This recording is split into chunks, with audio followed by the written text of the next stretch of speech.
सर्वप्रथम त यो आजको यो बसाइमा स्वागत गर्दै म तपाईँलाई हाम्रो पहिलो क्वेसन छ खास यो रामराज्य परिषद भने के यसको बारेमा बताइदिनु पहिलो म नमस्कार पहिले मेरो परिचय दिन चाहन्छु। मेरो नाम जगतबहादुर थापा, अध्यक्ष रामराज्य परिषद। हामीले हाम्रो प्रतीकात्मक नेपाल सरकार पनि हाम्रो चाहिँ गठन भएको छ। त्यो प्रतीकात्मक नेपाल सरकारको कार्यपालिका प्रमुखको रूपमा म अहिले काम गरिराखेको छु।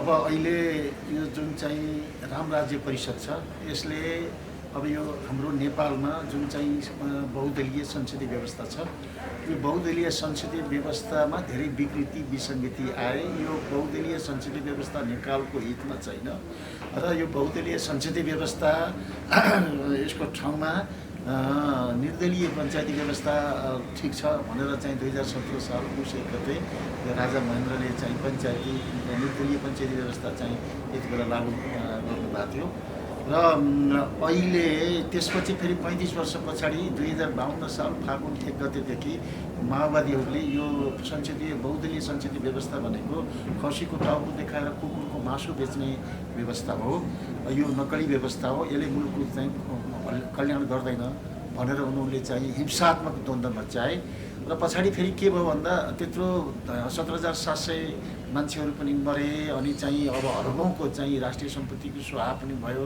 धेरै चाहिँ अब हामी कष्टमा रह्यौँ र फेरि आएर अहिले यही बहुदलीय संसदीय व्यवस्थामा घुसेर अनि फेरि जनताको शोषण गर्ने, अब चाहिँ अन्याय अत्याचार गर्ने, अब त्यही चाहिँ दमन गर्ने फेरि त्यही काम सुरु भएको छ। त्यसबाट यो एक खालको ठुलो विश्वासघात चाहिँ गरेको अवस्था छ। त्यसो भएर हामीहरूको अहिले के भन्दा यो बहुदलीय संसदीय व्यवस्थाको सट्टा रामराज्य व्यवस्था नेपालमा चाहिँ लागू हुनुपर्छ। अनि फेरि भन्ने कुरो के आउँछ भन्दा रामराज्य व्यवस्था कहाँ छ त भन्दा यो नेपालमै छ। अब राष्ट्रपतीय व्यवस्थामा अमेरिका चाहिँ 1 नम्बरमा छ, संसारभरि चाहिँ अमेरिकाको चाहिँ उदाहरण दिइन्छ र संसदीय व्यवस्थामा ब्रिटेन, भारत, नेपाल छ र यसमा चाहिँ त्यो संसदीय व्यवस्थाले पनि यो चाहिँ कक्षुकलयुक्त छ, भागवण्डामा आधारित छ, यो व्यवस्था चाहिँ जनताको हितमा छैन भन्ने छ। त्यसपछि एकदलीय व्यवस्था चीनमा छ, अनि तानाशाही व्यवस्था साउदी अरबमा छ, मिश्रित व्यवस्था फ्रान्समा छ। फ्रान्समा 3 पटक यो संविधान लागू गर्ने कि नगर्ने यो जनताको हितमा छ छैन भनेर 3 पटक त्यहाँ संविधान त्यहाँ जनमत सङ्ग्रह भएको छ र अहिले त्यहाँ फ्रान्समा मिश्रित व्यवस्था छ, त्यहाँ चाहिँ 5वां संविधान अहिले त्यहाँ जारी छ र हाम्रो नेपालमा 7वां संविधान चाहिँ यहाँ लागू छ भने त्यहाँ 5वां संविधान छ। त्यस्तै किसिमले यो अहिलेको हाम्रो कुरा के हो भन्दा नेपालबाट जुन यो व्यवस्था छ, व्यवस्थै खराब छ। व्यवस्था खराब भएपछि अवस्था स्वतः खराब हुन्छ। यहाँ अवस्था यो व्यवस्था परिवर्तन भन्दै आयो। अब चाहिँ राणा शासनको अन्तपछि चाहिँ फेरि अब संसदीय व्यवस्था सुरु भयो, 15 सालमा चुनाव भयो, त्यसपछि फेरि पञ्चायती व्यवस्था आयो, त्यहाँ पनि फेरि 46 सालपछि फेरि यो बहुदलीय संसदीय व्यवस्था सुरु भयो। तर विभिन्न किसिमले यो चाहिँ व्यवस्था त नाम मात्रका परिवर्तन भए तर हामी आम नेपालीको चाहिँ अवस्था परिवर्तन भएन। हजुरले भन्न खोजेको जस्तै अहिलेको जुन व्यवस्था छ, अहिलेको जुन संविधान छ, त्यो चाहिँ बेठिक छ, रामराज्य व्यवस्था हुनु पर्यो नेपालमा। एकदमै सरासर अहिलेको 7वां संविधान यो के छ भन्दा जातपातमा आधारित छ, भेदभावमा आधारित छ, भ्रष्टाचारमा आधारित छ, धर्मनिरपेक्षतामा आधारित छ, संहितामा आधारित छ, गणतन्त्रमा आधारित छ, भयात कुराहरूमा चाहिँ त्यो आधारित छ। यसलाई कसरी चाहिँ यो जन स्वीकार्य छ र यो सर्वमान्य संविधान छ, उत्कृष्ट संविधान छ भन्ने त ठाउँै छैन। यो जसै भनिराखेका छन् त्यो अपव्याख्या गरिराखेका छन्, जनतालाई भ्रम सिर्जना गर्न मात्रै त्यो भनिराखेका छन्। तपाईँले भन्नुहुन्छ रामराज्य व्यवस्थामा के हुन्छ, कस्तो हुन्छ नेपाल? यस्तो छ, यसको परिकल्पना रामराज्य व्यवस्था भनेको सत्यमा आधारित व्यवस्था हो। रामराज्य व्यवस्था भनेको जनतालाई निर्णायक मान्ने, जनतालाई जनार्दन मान्ने, जनतालाई ईश्वर मान्ने र सबैलाई चाहिँ समदृष्टि राख्ने र कोही पनि चाहिँ भोको नाङ्गो आदि इत्यादि समस्याग्रस्त नहोस्, कोही चाहिँ अब चाहिँ घरबार विहीन नहोस्, रोजगार विहीन नहोस्, विदेशमा गएर चाहिँ आफ्नो स्वाभिमान राष्ट्रियता बेच्न नपरोस्, सबैले मुलुकभित्रै काम पाउन्, अनि यो मुलुक चाहिँ गरिबी मुक्त राष्ट्र होस्, भेदभाव मुक्त राष्ट्र होस्, अनि चाहिँ यो चाहिँ आदि भ्रष्टाचार मुक्त राष्ट्र यस्तो किसिमको अनि चाहिँ सम्पन्न चाहिँ मुलुक होस्। र हाम्रो प्रतिव्यक्ति आय, हामी नेपाली जुन चाहिँ आज जन्मिया छ भने त्यसको प्रतिव्यक्ति आय मासिक 1 लाख रुपियाँ होस् कम्तीमा। त्यो कालको व्यवस्था 100% रोजगार होस्। यो नेपालमा खुला सिमाना छ, प्रत्येक दिन चाहिँ हाम्रो सिमाना मिचिरहेको छ। यो संसारमा कतै नभएको चाहिँ सिमाना नेपालमा छ। त्यो सिमाना पनि हाम्रो चाहिँ बन्द होस्। अब चाहिँ चीन र भारत दुवै छिमेकी राष्ट्रसँग चाहिँ यो भिसा सिस्टम छ, त्यो चाहिँ प्रवेशाज्ञा लागू होस्। र पहिले त यो राणाहरूको शासनमा के थियो भन्दा भारतबाट चाहिँ नेपालमा आउने पशुपतिनाथको दर्शन गर्न आउनेले 3 दिनको चाहिँ उनले भिसा लिनु पर्थ्यो। 3 दिनका दिन उनीहरूले घुमघार गर्ने, चौथा दिनका दिन यो थानकोट चाहिँ 4 भन्ज्याङ काटेन भने 5वाँ दिनका दिन नेपाली सेना जुन चाहिँ गोर्खाली सेना त्यो कालो पोसाक लगाउने उनीहरूले चाहिँ यो 4 भन्ज्याङ कटाउँथे। त्यस्तो किसिमको व्यवस्था थियो। त्यो 7 सालको चाहिँ सम्झौतापछि त्यो हटेको कारणले समस्या भएको छ। अनि आज चाहिँ अब धेरै किसिमको अस्तव्यस्त छ, नागरिकताको समस्या छ। अब नेपालमा समस्या जुन क्षेत्रमा गयो, राजनीतिक रूपमा क्षेत्रमा समस्या, आर्थिक पक्षमा समस्या, सामाजिक समस्या, सांस्कृतिक समस्या, धार्मिकमा समस्या। अब धार्मिकमा पनि चाहिँ अब चाहिँ जगन्नाथपुरी गोवर्धन पीठका चाहिँ अब के अरे गोवर्धन मठाधीश चाहिँ शङ्कराचार्यको क्षेत्र हो यो। मेरो शासन चाहिँ यहाँ महान सरोवरसम्म चल्छ भन्नुहुन्छ। हामी त त्यो धार्मिक रूपमा पनि चाहिँ हामी भारतकै अधीनमा छौँ, अरू त अरू छँदैछ। त्यस भएको हुनाले हामी परनिर्भर छौँ, हामी चाहिँ अब स्वाधीन छैनौँ। यो प्रत्येक क्षेत्रमा चाहिँ हाम्रो राष्ट्रिय मुक्ति आन्दोलन आवश्यक छ। ठिक छ, तपाईँले भनेको तपाईँहरूले अहिले गर्दै तपाईँहरूले जुन खालि यो राज्य व्यवस्था रामराज्य व्यवस्था भन्दै आउनुभएको छ, त्यसमा चाहिँ अब गरिबी भोकमरी सीमा सबैका व्यवस्थित हुनुपर्ने एउटा छ। तर राज्यको शासन प्रणाली त्यहाँभित्र कसरी चल्छ त्यहाँ? यस्तो छ, शासन प्रणाली कस्तो छ भन्दा हाम्रो मन्त्री र मन्त्रालयहरू यो चाहिँ रामराज्य व्यवस्था हुँदैन। रामराज्य व्यवस्थामा त्यो मन्त्री र मन्त्रालय गर्ने भ्रष्टाचारको मुहान हो। त्यहाँ मन्त्रीले भ्रष्टाचार गर्छ अनि उसलाई सचिवलाई गर्न लगाउँछ, हुँदा पिउनसम्म आउँछ। अहिले जति अब घुस तन्त्र चलेको छ नेपालमा त्यो चाहिँ मन्त्री र मन्त्रालयको चाहिँ कारण हो। अब मन्त्री र मन्त्रालय नभएपछि यो शासन प्रशासन सुशासन कसरी चल्छ त भन्ने कुरो आउँछ।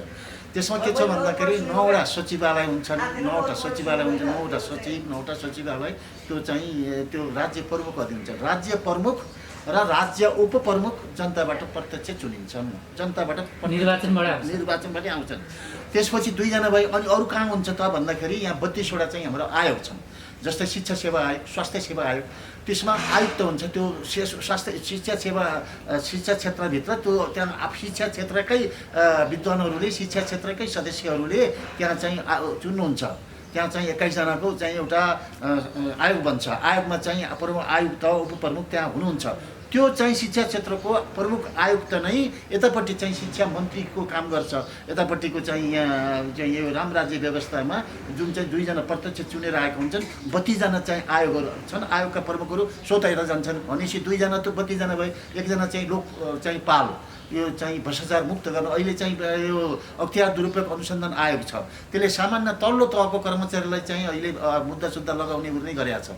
तर यसले राष्ट्रपति, प्रधानमन्त्री, प्रधान सेनापति अनि चाहिँ प्रधान न्यायाधीश यस्तोलाई त त्यसले त कारबाही त गरेका छैन, गर्न सक्ने हैसियत पनि राख्दैन। त्यहाँ आफ्नो मान्छे चाहिँ भर्ती गरे हुन्छ र त्यसले चाहिँ के गर्छ, आफ्नो लबिङ गर्नको लागि आफ्नो चाहिँ सम्पर्क नभएका मान्छेहरूले कारबाही गर्ने, सम्पर्क भएबाट त्यो चाहिँ फाइल तामिलीमा राख्ने, कारबाही नगर्ने भएको छ। त्यसो भएको हुनाले जस्तै अब अहिले चाहिँ यो जुन चाहिँ लडाकुहरू थिए अनि नक्कली लडाकुहरू गरेर चाहिँ अरबौँ रुपियाँ खाइयो, त्यो फाइल त्यहाँ छ, खोइ त कारबाही गरेको। यस्तै चाहिँ थुप्रै उदाहरणहरू छन्। त्यो रामराज्य व्यवस्थामा के भन्नुहुन्छ तपाईँहरूले? राष्ट्र प्रमुख भन्नुहुन्छ कि राजा भन्नुहुन्छ कि राष्ट्रपति? राष्ट्र प्रमुखको रामराज्य व्यवस्थामा हामी राजावादी होइनौँ। राजा आऊ देश बचाऊ हामी भन्दैनौँ, तर राजा विरोधी पनि होइनौँ। राष्ट्र प्रमुख को हुन्छ? अब राष्ट्र प्रमुखको राष्ट्रपाल हुन्छ, राष्ट्रको पालना गर्ने पाल, राष्ट्रपति हुँदैन। राष्ट्रको पति भनेको राष्ट्रको मालिक हुँदैन। त्यो पति त मालिक हो, स्वामी भन्छन् त्यसलाई, त्यो त हुँदैन। अब हाम्रोमा के हुन्छ भने राष्ट्रपाल, पालक चाहिँ यो धर्मपाल जस्तै धर्मको रक्षा गर्ने, राष्ट्रको रक्षा गर्ने राष्ट्रपालक हुन्छ राजा। रामराज्यमा राजा आवश्यक छ। राजा चाहिँ राष्ट्रिय एकताको चाहिँ प्रतीक पनि हो। तर हामी त्यस्तो खालको चाहिँ राजालाई महत्त्व दिने, राजतन्त्र चलाउने, शासन चलाउने होइन। हाम्रोमा नाम मात्रको राजा हुन्छ। जस्तै अब जापान, अब अहिले म उदाहरण दिन्छु, जापानको राजाले संसदमा आएर बोल्न पाउँदैन। सिधा विधेयकहरू चाहिँ गर्ने, लालमोहर लगाउने उर्ने गर्ने चाहिँ राजा छन् त्यहाँ जापानमा, क्रियाशील छन्। तर उनको चाहिँ कुनै संसदभित्र चाहिँ कुनै अधिकार छैन, कार्यपालिका हुनुको अधिकार छैन। तर त्यही चाहिँ ब्रिटेनमा रानी छन्। रानीले संसदमा आएर चाहिँ उद्घाटन गर्ने, त्यहाँ गएर भाषण गर्ने उनले गर्छन् उनी त्यो जापानको भन्दा ब्रिटेनको चाहिँ शक्तिशाली छ अनि फेरि त्यो चर्चहरूको प्रमुख हो फेरि त्यहाँ जापानको ब्रिटेनको चाहिँ रानी त्यस्तो खालको छ तर नेपालमा चाहिँ अहिले अब धर्मको नाममा धर्मनिरपेक्षताको नाममा अब क्रिस्चियन चाहिँ सरकार छ अहिलेको चाहिँ के भने पुष्पकमल दाहालले के भने भन्दा नेपालका कम्युनिस्टहरू सबै क्रिस्चियन हुन् अनि हिन्दूवादी सबै सामन्तवादी हुन् भन्न त भ्याइसके त अब भन्नुको अर्थ के भन्दा अहिले चाहिँ यो कम्युनिस्टहरू छन् भने अहिलेको क्रिस्चियनहरूको सरकार छ यो हामी बहुसङ्ख्यक चाहिँ अब हामी ओमकार परिवारका छौँ अनि चाहिँ हिन्दूहरू छौँ तिनलाई शासन गरेको भन्दा अल्पसङ्ख्यक क्रिस्चियनले बहुसङ्ख्यकमाथि शासन गरेको देखिया छैन त्यस्तो खालको यो रामराज्यमा हुँदैन रामराज्य भनेको सत्यमा आधारित व्यवस्था हो अनि धर्ममा आधारित व्यवस्था हो यसले चाहिँ धर्म र राजनीतिलाई सँगसँगै हेर्छ र चाहिँ रामराज्यमा के हुन्छ धर्मनिरपेक्षताको कुरा के हुन्छ धर्मनिरपेक्षता हुँदैन धर्म सापेक्ष हुन्छ धर्मनिरपेक्षता संसारमा कतै पनि हुँदैन सबै धर्मले जस्तै अब एउटा कुरा उदाहरण दिन्छु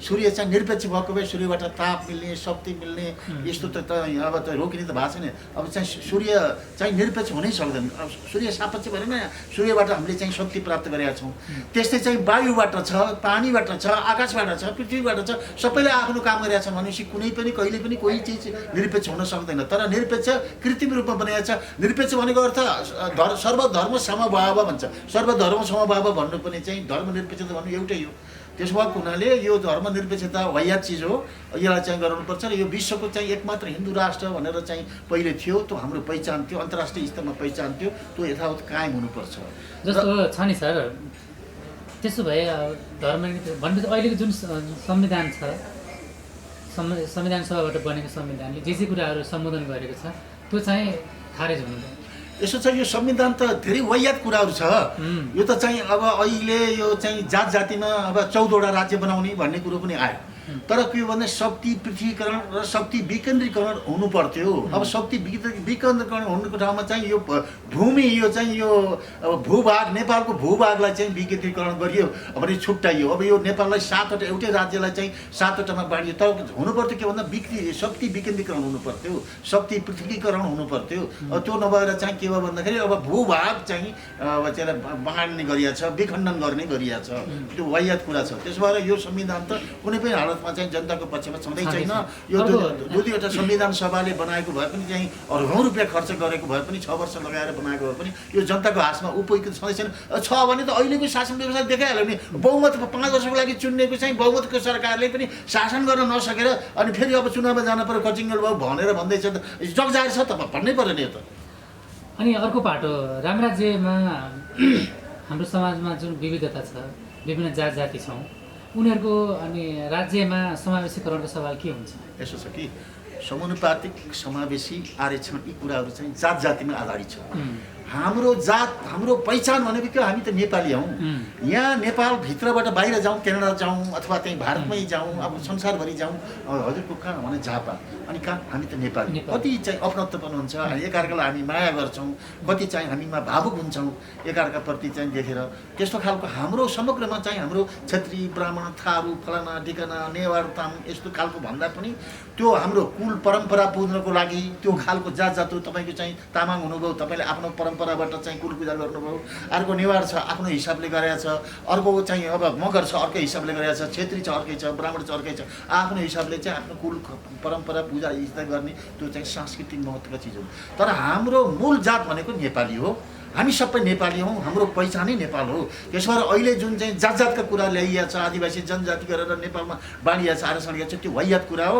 हामीलाई कमजोर बनाउने चाहिँ एउटा क्रम चलिराखेको छ त्यसो भएर यी सब कुराहरू हटाउनुपर्छ र यो दलित जातको कुरा छ दलितहरूले चाहिँ 19 सालमा राजा महेन्द्रबाटै चाहिँ यो दलित जात खारेज गरिएको थियो अब चाहिँ मुलुकी ऐनबाटै चाहिँ यो अब दण्डनीय हुन्छ भनिएको थियो तर त्यो व्यवहारमा त हटेन त अब हटेन किन भन्दाखेरि अब यो दलित भित्रै पनि चाहिँ त्यहाँ छुवाछुत छ अब चाहिँ त्यहाँ अब कामीले दमाईले छोएको दमाईको पानी कामीले खाँदैन त्यो भित्रै छ त्यो यताउतै छ तर उनीहरूले चाहिँ हामी उच्च जातिले हामी चाहिँ नीच जाति भन्नेलाई चाहिँ हेपेका छन् भन्ने चाहिँ यतापट्टि छ तर त्यो मूल कुरा के भने दलित जातै खारेज गरेपछि हामी यी सबैले समान जात बनाएपछि त कहाँ जात जातको कुरा रहन्छ र अब दलितहरूले दलित आयोग बनाएको छ दलित संवैधानिक जात भयो आरक्षण खानको लागि त्यहाँ त्यो उत्पाद गरिराखेका छन् अब त्यो त झन् संविधानमा चाहिँ दलित आयोग बनाएपछि त त्यो त कहिले पनि नहटाउने चाहिँ संवैधानिक दलित भयो अब त्यो त कहिले पनि हट्दैन त्यसो भएर यो चाहिँ झन् चाहिँ यो जातीय विवाद जातीय विभेद अनि चाहिँ यो चर्काउँदैछ नेपालमा घट्दो छैन। त्यसो भएको हुनाले यसलाई अन्त्य गर्नको लागि हाम्रो चाहिँ दलित जात खारेज गर्नुपर्छ, सबैले समान जात बनाउनुपर्छ र मात्र एउटा विकल्प हुन्छ, हामीमा चाहिँ एउटा न्याय हुन्छ। अब पछिल्लो समय यो राम राज्य परिषदले विभिन्न गतिविधिहरू कार्यक्रमहरू गर्दै आएको छ। संविधान घोषणा गर्नेदेखिका अथवा अहिले भन्ने भयो वैकल्पिक त्यो परिषदको कुराहरू पनि होइन, तपाईँ त्यसको हुनुहुन्छ, यो के गर्दैछ यसको बारेमा बताइदिनु। यसको के गर्दैछ भन्दा अब यसको अहिले हामीले अभ्यास गर्दैछौँ। हिजो पञ्चायती व्यवस्था थियो, पञ्चायती व्यवस्था एकैचोटि चाहिँ अब आन्दोलन भयो अनि चाहिँ राजाले एकैचोटि चाहिँ मैले राष्ट्रिय पञ्चायतको चाहिँ अधिवेशन गर्छु, राष्ट्रिय पञ्चायतका सदस्यहरूलाई म बोलाउँछु र यो कुरा राख्छु। अहिले चाहिँ अब बहुदल चाहिँ मागको भएको छ, यो पञ्चायती व्यवस्थाको स्टटम चाहिँ बहुदलीय व्यवस्था चाहिँ स्थापित गर्नु पऱ्यो, त्यहाँबाट म्यान्डेट ल्याएपछि म चाहिँ बताउँछु भनेर चाहिँ 7 दिनको म्याद मागेर फेरि त्यहाँ गरेको भए पनि अहिलेसम्म त्यो निर्दलीय व्यवस्था हटाइदिएको भए अहिले बहुदलीय पञ्चायती व्यवस्था अहिलेसम्म रहन्थ्यो, त्यति उत्तम थियो। तर त्यस्तो त भएन। त्यो के भयो भन्दाखेरि एउटा निर्दलीय शब्दले चाहिँ पञ्चायती व्यवस्थै गयो। त्यसै जस्तो चाहिँ अहिले यो बहुदलीय संसदीय व्यवस्थाले के गरेको छ भन्दाखेरि यो तमाम विकृति विसङ्गति गरेको हुनाले हामी नेपालीले चाहिँ ठाउँ ठाउँमै कृष्ण बाँडेको जस्तै जातपात भेदभाव, यो चाहिँ धर्मनिरपेक्ष संहिता, गणतन्त्र आदि इत्यादि मुद्दाहरूमा चाहिँ बाँडेको हुनाले यो यसै कारणले यो चाहिँ यो 7औं संविधानै आफै खारेज हुन्छ। यो गलत छ। यो संविधानको ठाउँमा 8औं संविधान हुन्छ। संविधान चाहिँ हामी यो 27 गते एकता पृथ्वी जयन्ती छ, त्यसको चाहिँ सेवाफेरमा चाहिँ हामीले संविधान चाहिँ जारी गर्छौँ, विधिवत चाहिँ जारी गर्छौँ र 2000 राम राज्य परिषदले गर्ने हो। राम राज्य परिषदले गर्छ। हाम्रो अब प्रतीकात्मक नेपाल सरकार गठन गरेका छौँ। किन भन्दाखेरि पहिले चाहिँ पञ्चायती व्यवस्था चाहिँ मैले कुरा गर्दाखेरि के थियो त बिचमा छुट्यो। पञ्चायती व्यवस्थामा चाहिँ अब एकैचोटि चाहिँ राजाले हटाइदिएपछि त अनि फेरि निर्वाचन जाने कुरा भयो, अनुशासन कार्यकर्ता थिएन। अब थिएपछि उनी त्यही पञ्चायतका चाहिँ साथीहरूलाई, पञ्चायतमा काम गर्नेहरूलाई, ती पञ्चहरूलाई ल्याएर फेरि आफ्नो पार्टीमा हाले। अब कम्युनिस्टले कम्युनिस्टभित्र हाले, काङ्ग्रेसले काङ्ग्रेसमा हाले, फेरि चुनाव गरे अनि चाहिँ शासन व्यवस्थामा त उही कुरा आयो, नयाँ कुरो त भएन। अब पञ्चायती व्यवस्था हट्यो तर चाहिँ अवस्था पनि कुनै परिवर्तन पनि आएन, नयाँ कुरो उनले सोचेको केही हुँदै भएन, जस्ताको जस्तै भयो। त्यसो भएको हुनाले हामीले के सोचेको छ भन्दा यो जुन बहुदलीय संसदीय व्यवस्था हट्छ, हटेपछि राम राज्य व्यवस्था कसरी हुन्छ त भन्नाले त्यो राम राज्य व्यवस्था सञ्चालनको लागि अहिले प्रतीकात्मक नेपाल सरकार हामी सञ्चालन गरेका छौँ, अभ्यास गर्दैछौँ र चाहिँ यसलाई परिमार्जित गरेर यति चाहिँ सफल सक्षम अनि चाहिँ दिगो दरिलो शासन व्यवस्था चाहिँ जनतामा आउँछ। यसमा समग्र नेपालीहरू एउटै छातामुनि रहन्छन्। समग्र नेपालीहरू एउटै छात्र पिन्छन्, हामी सबै छौँ, हामीमा कुनै भेदभाव हुँदैन, भ्रष्टाचार चाहिँ शून्य हुन्छ।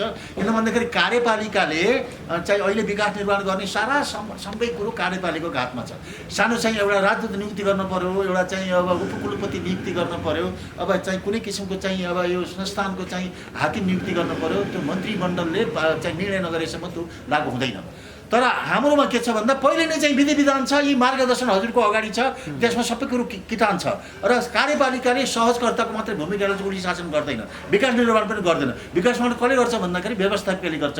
अहिलेका सांसदहरू चाहिँ भोट माग्न अब घर घरमा जाने, जनतामा जाने, मैले पुल बनाउँछु, यो गर्छु, बाटो बनाउँछु, दुनियाँभरको चाहिँ बाचा बन्धन गर्ने, तर चाहिँ जितेर आएपछि चाहिँ फेरि बजेट हुँदैन अनि केही पनि नगर्ने, त्यसपछि आफ्नो क्षेत्रमै नजाने, त्यस्तो खालको छ।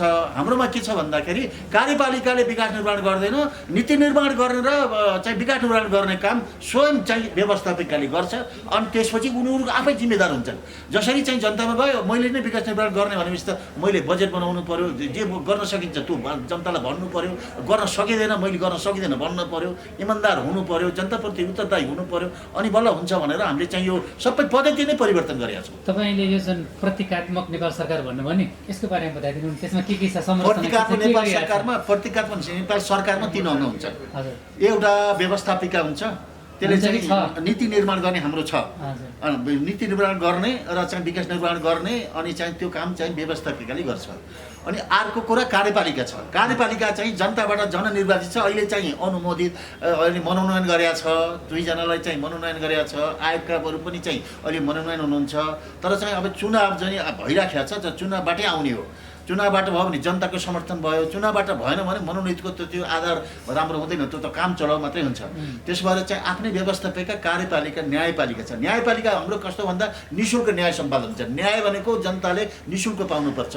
अहिले के छ भन्दाखेरि हामीलाई चाहिँ अन्यायमा परे, मैले चाहिँ अदालतमा म जानु पर्यो, अब 20,000 नदिएसम्म एउटा मामुली चाहिँ एउटा निवेदन लेखिँदैन। अहिले त्यति महँगो छ न्याय। अनि त्यो फेरि न्याय अब तारिक धाउँदा धाउँदा चाहिँ अब बाजेले चाहिँ मुद्दा दर्ता गर्यो, अनि चाहिँ बाउले तारिक खेद्दै उसको जीवन बित्यो, नातिको पालामा 60 वर्ष पछाडि मुद्दा फैसला हुन्छ। अनि त्यस्तोको कुनै चाहिँ मुद्दाको त्यो न्याय पाएर होइन। त्यसमा कुनाले न्याय भन्ने चाहिँ राज्यले निःशुल्क दिनुपर्छ। राय अन्यायमा परेको, अन्याय अत्याचारमा परेको मान्छे, शोषण दमनमा परेको मान्छेले हाई गुहाई गरेर चाहिँ गुहार माग्दाखेरि त न्याय त निःशुल्क पो पाउनुपर्छ त, राज्यले पनि निःशुल्क पो दिनुपर्छ त। अहिले चाहिँ पैसा खर्च गरेर पनि समयमा न्याय नमिल्ने अवस्था छ। यो अन्त हुन्छ। राम्रो राज्यमा सबै जनतालाई निःशुल्क न्याय प्रदान हुन्छ। चुनावबाट आउने भन्नु भने तपाईँले अहिलेको सरकारले घोषणा गर्ने चुनावमा तपाईँको सहभागिता हुन्छ कि हुन्न? यस्तो छ, चुनाव हामी लोकतन्त्रमा विश्वास गर्ने, हामी जनतन्त्रमा विश्वास गर्ने, हामी डेमोक्रेसीमा विश्वास गर्ने भएको कारण हामीले चाहिँ अब यो संविधान पनि हाम्रो पक्षमा छैन, यो व्यवस्था बहुदलीय संसदीय व्यवस्था हाम्रो पक्षमा छैन, यसलाई हटाउनुपर्छ, आन्दोलन गरेर हटाउनुपर्छ भन्ने गरे तापनि चुनाव हाम्रो पर्व, हाम्रो 5 वर्षमा एउटा चाहिँ जनतामा जाने, घर घरमा जाने, आफ्नो कुरा राख्ने, जनताको कुरा सुन्ने, यस्तो किसिमको सुअवसर चाहिँ चुनावले प्रदान गर्छ। त्यो कुरा 5 वर्षसम्म कुर्न परेन हामीलाई, 3 वर्षमा आयो चुनाव। त्यसो भएर हामीले चाहिँ निर्वाचन र आन्दोलन दुइटैसँगै छौँ। यो जुन निर्वाचनलाई आन्दोलनको रूपमा हामी घर घरमा जान्छौँ। हामीले 165 निर्वाचन क्षेत्रमै हामीले उम्मेदवार उठाउँछौँ र चाहिँ अहिले हाम्रो चाहिँ जिल्ला सरकार भन्छ, पालिका सरकार भन्छ, वडा सरकार भन्छ। जुन दिन चाहिँ हाम्रो 6,743 वडा छन्, त्यो वडामा वडा सरकार भन्न साथ हामीले फेरि असहयोग आन्दोलनमा हामी चुनाव बसेर हामी त्यतिमै चाहिँ निर्भर गरेर सीमित भएर खुम्चेर बस्दैनौँ। हाम्रो चाहिँ जब हामी बलियो हुन्छौँ हामीले चाहिँ असहयोग आन्दोलन सुरु गर्छौँ। हामीले जब चाह्यो 2 महिनामा चाहिँ यो सरकारलाई धराशायी गर्न सक्छौँ। जनताकै पैसाबाट यो यिनीहरूको चाहिँ झन्डा हल्ला छन् मन्त्रीहरूले, यिनीहरूको चाहिँ सेना चलेको छ, प्रहरी चलेको छ, कर्मचारी चलेका छन्, यिनीहरूको गुन्डा चलेको छ, हाइफाई चलेको छ। अब जनताले पैसा नदिएपछि यिनको कसको पैसाबाट चल्छ? त्यसो भएर यदि चाहिँ यो जनताको कुरा यिनले सुनेनन् भने असहयोग आन्दोलन हुन्छ। अनि यिनीहरू आफै पनि बाध्य भएर चाहिँ यिनले आफ्नो चाहिँ सत्ता परिवर्तन गर्नुपर्छ। चुनाव खुबसँग हामी उपयोग गर्छौँ। निर्वाचन र आन्दोलन सँगसँगै लान्छौँ हामी। रामराज्य परिषद कहिलेदेखि गठन भयो के यसको बारेमा? यो 2072 साल भदौ चाहिँ 24 गते यो चाहिँ गठन भएको 3 कुनीमा हामी गठन गरेका हौँ।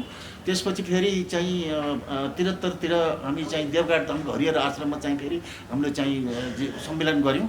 सम्मेलन गरेपछि यसलाई चाहिँ एकरूपता गर्नुपर्छ, यसरी जानुपर्छ भनेर चाहिँ एउटा राजनीतिक चाहिँ आहार बोकेर जानुपर्छ भन्ने खालको निर्णय भयो। अहिले चाहिँ यसको धेरै छ। अस्ति चाहिँ भर्खरै हामीले व्यवस्थापिका धार्मिक संसदको चाहिँ तेस्रो अधिवेशन गऱ्यौँ र अहिले चाहिँ पहिलो अधिवेशन चाहिँ कृष्ण मन्दिर गोठाटारमा गऱ्यौँ, दोस्रो चाहिँ उहाँ गलेश्वर आश्रम देवघाट धाममा गऱ्यौँ, तेस्रो चाहिँ यहाँ हनुमान स्थान चाहिँ यो मधेस मिडियामा गऱ्यौँ र अहिले क्रमशः छ हाम्रो चाहिँ आफ्नै व्यवस्थापिका कार्यपालिका न्यायपालिका बिस्तारै हामी अभ्यास गर्दैछौँ। हजुर, यसमा तपाईँहरूसँग आबद्ध परिवार सङ्ख्या कति हुन्छ भन्नु मिल्छ? यसो छ, हाम्रो 77 जिल्लामा चाहिँ सङ्गठन छ।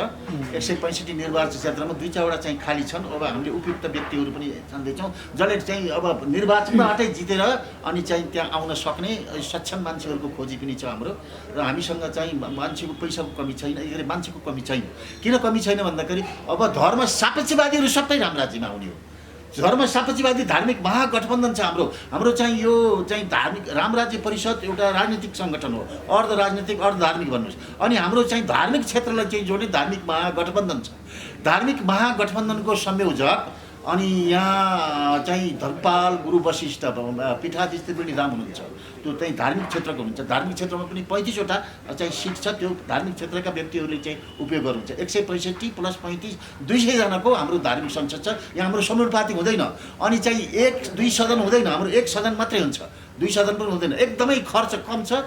यो चाहिँ भएको अहिलेसम्म अहिलेको बजेटमा के छ भन्दा 83% चाहिँ राजस्व चाहिँ यो प्रशासनमा यो चाहिँ यो व्यवस्थापनमा खर्च भएको छ। तब 17% पनि विभिन्न चाहिँ अब कमिसन खाने यताउता तलमाथि हेराफेरीमा चाहिँ खर्च भएको छ। विकास निर्माण 0.1-2% मात्रै भएको छ। यसरी चाहिँ हाम्रो बजेट चाहिँ दुरुपयोग भएको छ। हाम्रोमा त्यस्तो हुँदैन, हाम्रोमा खर्चै त्यस्तो चाहिँ छैन। आफ्नो विकास आफै गर्ने, आफ्नो शासन आफै गर्ने, अनि चाहिँ अल्पमतै बहुमतमाथि शासन गरेको छ अहिले। अब क्रिस्चियनहरू भनौँ, उनीहरूको चाहिँ क्रिस्चियनहरू कम्युनिस्ट भने यिनीहरूले चाहिँ अल्पसङ्ख्यक 1.4% क्रिस्चियनहरूको छ। अनि त्यो जस्तै होली वाइन प्रकरण आदि इत्यादि गरी के सबै जनतालाई प्रश्न थाहा छ। तिनीहरूले अल्पसङ्ख्यकले बहुसङ्ख्यकमाथि शासन गर्ने व्यवस्था पनि त हुन्छ। यहाँ बहुसङ्ख्यकले बहुसङ्ख्यकमाथि आफ्नो शासन आफै गर्ने, अब त्यो अर्कोले छैन आफ्नो सरकार आफै चलाउने अवधारणा अनुरूप चाहिँ यो अगाडि बढ्छ। अन्तिममा नेपाली जनतालाई तपाईँले गर्नुपर्ने अपिल के छ? हामी अपिल अब जागरुक बनाऊ। अब चाहिँ अन्याय अत्याचार यो भ्रष्टाचार सहेर नबसौँ। हामीमा धेरै चाहिँ विभेद आएको छ। हामी चाहिँ संसारभरि चाहिँ हाम्रो खुला सिमाना पनि चाहिँ नियन्त्रण गरौँ र संसारभरि चाहिँ बेरोजगार भएर खान नपाएर नेपालीहरू संसारमा भौतारी राखेका छन् भन्ने कुरो यस्तो अपमानजनक भएको छ। हाम्रो चाहिँ बेइज्जत भएको छ संसारभरि। यो पनि वैदेशिक रोजगार बन्द गरौँ। हामी सबैले स्वदेशमै काम पाउनुपर्छ, अनिवार्य काम गर्नुपर्छ र हामी सबै कुरा चाहिँ यसमा हामी सबै लाग्नुपर्छ, जाग्नुपर्छ। नयाँ किसिमको चेतना छ र नयाँ अवसर आएको छ। अहिले सबै मिलेर चाहिँ नेपालमा राम राज्य व्यवस्था, यो वैकल्पिक व्यवस्था हो र यो चाहिँ वैदिक साम्यवादी व्यवस्था हो, यो द्विदलीय व्यवस्था हो। यसमा चाहिँ यसलाई बलियो बनाउन सबै लागौँ, जागौँ। हामी सम्पूर्ण नेपाली एक हौँ र नयाँ परिवर्तन ल्याउँ र यो भ्रष्टाचार अन्त्य गर्नको लागि, गरिबी अन्त्य गर्नको लागि, भेदभाव अन्त्य गर्नको लागि हामी सब एकजुट हुनुपर्छ भन्दै मैले सबैलाई चाहिँ नमन गरेँ र सबैमा चाहिँ यो अनुरोध गरेँ। यो सबैमा हामी एक हुनुपर्छ, एकताको चाहिँ मैले सबैमा अपिल गरेँ। जय होस्।